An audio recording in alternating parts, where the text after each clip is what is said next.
तो हमारे सामने मेन बोर्ड का एक आईपीओ आ गया है जिसका नाम है टेक्नोक्राफ्ट वेंचर्स लिमिटेड। इस आईपीओ के बारे में आज इस वीडियो में बात करेंगे कि टोटल आईपीओ की साइज क्या है, फ्रेश इशू कितना है, ऑफर फॉर सेल कितना है, कंपनी करती क्या है, हमें कितना प्रॉफिट्स होगा, हमें शॉर्ट टर्म में प्रॉफिट मिलेगा, लॉन्ग टर्म में मिलेगा, ये आईपीओ अप्लाई करके तुरंत हम लिस्टिंग गेन ले सकते हैं, जीएमपी क्या चल रही है, कंपनी की फाइनेंशियल कंडीशन क्या है, सब कुछ के बारे में बात करेंगे। शॉर्ट में सारी चीज आपको क्लियर हो जाएगी। आई थिंक आपको दूसरी वीडियो देखने की जरूरत भी नहीं पड़ेगी। 251 करोड़ का हमारे सामने आईपीओ आया है ये टेक्नोक्राफ्ट वेंचर्स का। इसमें देखिए कॉम्बिनेशन है, फ्रेश इशू भी है, ऑफर फॉर सेल भी है। जो ये 250 करोड़ का आईपीओ है ना, इसमें से 201 करोड़ जो है ना वो यहाँ पे फ्रेश इशू है और जो 50 करोड़ है ना वो यहाँ पे ऑफर फॉर सेल है। मतलब जो 50 करोड़ रुपए है वो अपने इन्वेस्टर यहाँ पे अपने स्टेक को बेच रहे हैं, शेयर्स को बेच रहे हैं, पैसे उठा रहे हैं, ठीक है। बाकी जो 201 करोड़ रुपए है वो फ्रेश इशू है। कंपनी अपने काम में पैसा लगाएगी, अपने सिस्टम को बढ़ाएगी, अपने मैन्युफैक्चरिंग यूनिट को नया लगाएगी, स्टाफ बढ़ाएगी, टेक्नोलॉजी में इन्वेस्ट करेगी। कोई भी कंपनी हम आईपीओ देखते हैं ना, सबसे पहले हमें देखना पड़ता है कि कंपनी का काम क्या है। क्योंकि मान लीजिए प्लास्टिक में डील कर रही है या कुछ ऐसे सप्लीमेंट में डील कर रही है, मान लीजिए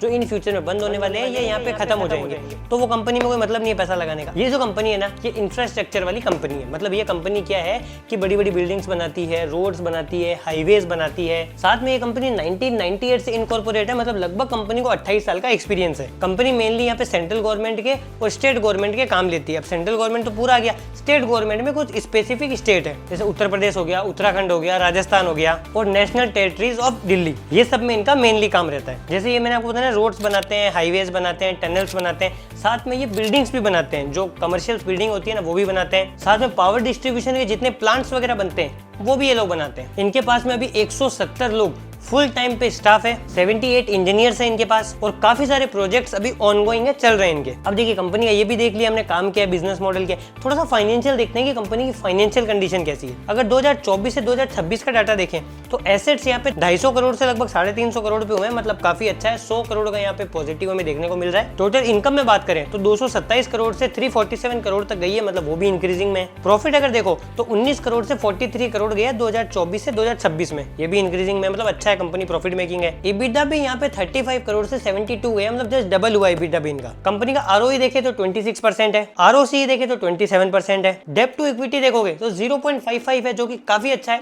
एक से नीचे अच्छा माना जाता है, लेकिन इनका तो 0.55 है, काफी अच्छा है। पेट मार्जिन 12% है और EBITDA मार्जिन 20% है। आईपीओ की जो टाइमलाइन है ना वो 7 अगस्त को आईपीओ ओपन हो रहा है और 11 अगस्त को आईपीओ क्लोज हो रहा है। 12 अगस्त को अलॉटमेंट पता चल जाएगा, 13 अगस्त को रिफंड हो जाएगा नहीं मिलेगा तो, और 14 की इसमें लिस्टिंग होने वाली है। प्राइस बैंड रखा गया 200 से 212 रुपए पे। हमें 212 पे अप्लाई करना है। एक लोट में यहाँ पे 70 शेयर होने वाले हैं। मतलब 14,840 का एक लोट होने वाला है इंडिविजुअल के लिए। और इंडिविजुअल मतलब रिटेल कैटेगरी में आप मैक्सिमम 13 लोट के लिए अप्लाई कर सकते हो, जो कि 1,92,000 के आसपास होता है। रिजर्वेशन की बात करें तो QIB के लिए 50% रखा गया, रिटेल कैटेगरी के लिए यहाँ पे 35% रखा गया और NII के लिए 15% रखा गया।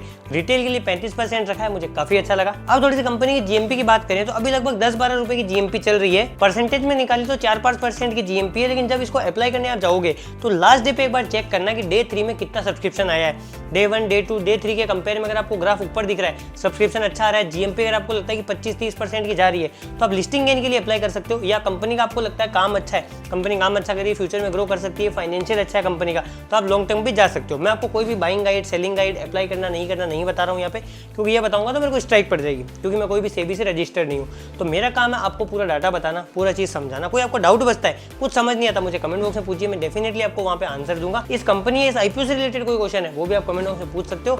मैं आपसे मिलता हूँ एक नई वीडियो, एक नए टॉपिक के साथ। तब तक के लिए जय हिंद, वंदे मातरम।